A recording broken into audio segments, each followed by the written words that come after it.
All right, today we are heading to the island of Crete to dig into the story of Knossos. This is a place where one of the world's most epic myths totally collides with the actual ruins of Europe's oldest city. Check this out. This is a Roman coin found right at Knossos, and it shows you exactly what the place was famous for, even hundreds of years later: a labyrinth. For the Romans, just like for us, Knossos was home to the Minotaur. But that gets you thinking, right? Was the whole legend of a monster in a maze just a cool story, or was it maybe a mixed-up memory of a real place? To really get what archaeologists were even looking for, we've got to start with the legend itself, the myth of the Minotaur. You probably know the story. It's a classic. King Minos of Crete, he traps this monster, the Minotaur, in a giant labyrinth. Then he demands this awful tribute from Athens, their own children to be fed to the beast. That is, until the hero Theseus shows up, uses a ball of thread to find his way through the maze, and, slays the monster. It's a story we've been telling for thousands of years. For centuries, though, that's all it was: a legend, a story that even the ancient Greeks told about a time long forgotten. But then, in the early 20th century, archaeologists actually started digging on the island of Crete.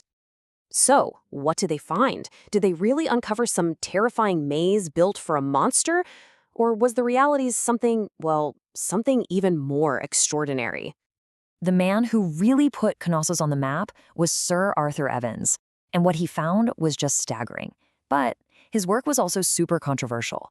See, Evans didn't just dig stuff up, he actually rebuilt parts of the palace, and he often used modern materials like concrete. A lot of archaeologists today think his reconstructions are, quote, inaccurate and irreversible. So the Knossos we see today is part ancient ruin and part 20th century idea of what it looked like. And what Evans found wasn't a Greek ruin. No, it was way, way older. The very first settlement here goes all the way back to 7000 BC, which makes Knossos arguably the oldest city in all of Europe. The palace itself was built around 1900 BC and was a major power for centuries. I mean, to put that in perspective, this civilization was around at the same time as ancient Egypt and Babylon, and it fell long before famous cities like Athens or Sparta even got going.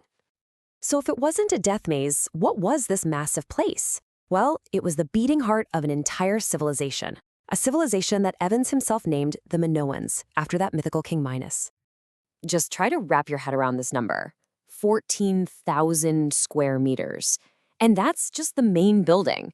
The Palace of Knossos was enormous. It wasn't just a house, it was this huge, sprawling center for government, religion, and business, with over 1,000 rooms all connected together. And this place was an economic powerhouse. Archaeologists found these huge storerooms just packed with these giant jars. They're called pithoi. They held all the wealth of the island: oil, wine, grain. All of it was collected and then handed out from this one central spot. And the Minoans were brilliant engineers, for real. The palace had one of the first known water-flushing toilets in history.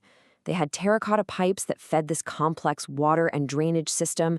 They designed these cool light wells to bring sunlight into deep inner rooms, and they used these really unique columns, wider at the top than the bottom, made from upside-down tree trunks.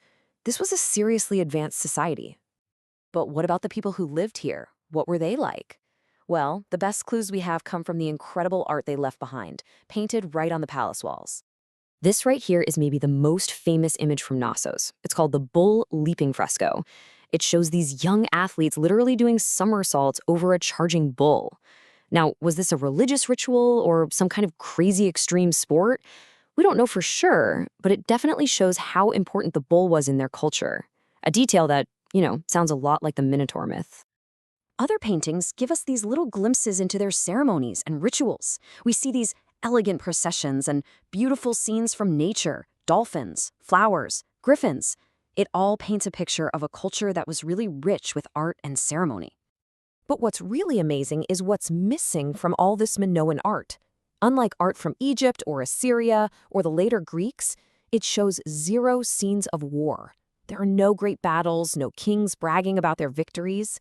And that suggests the Minoans were a pretty peaceful civilization, probably feeling safe and secure thanks to the sea around them and a powerful navy. Okay, so we've got this sophisticated, peaceful civilization living in a huge, complex palace. So how does this all connect back to the labyrinth? Let's solve this ancient puzzle. The most important clue is this symbol right here, the double axe. Archaeologists found it absolutely everywhere at Knossos, carved into the palace stones, painted on pottery. It was a really important sacred symbol. And it's called a labrys. And this word, labrys, is the key to unlocking the entire mystery. Okay, this is where it all clicks into place. A lot of scholars believe the word labyrinth actually has nothing to do with a maze. Instead, it comes from the word labrys. The labyrinth was, quite simply, the palace of the double axe. The fact that it had a confusing maze-like floor plan was just a coincidence that later Greeks wove into their story. And get this, we even have written proof. This translation comes from a clay tablet, written in an early form of Greek called Linear B, that was found right there at Knossos. It's just a boring administrative record, noting a delivery of honey to the mistress of the labyrinth. The people who actually lived there called the palace the labyrinth. So let's just break it all down. The myth gave us a deadly maze home to a monster, but the reality that archaeology uncovered is a huge, complex palace, the center of a brilliant civilization. The legend talks about a place of terror, but the ruins show a place of government and religious ritual. The labyrinth wasn't a maze at all. It was the palace of the double axe. And this kind of leaves us with a final thought, doesn't it? Knossos shows us how a real, powerful place can fade from memory and slowly turn into a myth.